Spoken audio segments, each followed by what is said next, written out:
Mga pangarap na sabay binuo, unti-unti nang naglaho.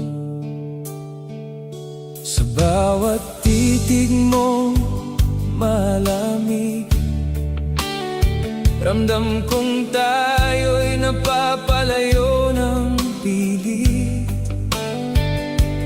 Kahit gusto ko pang lumaban, pagod na rin ang ating nararamdaman. Ilang beses nating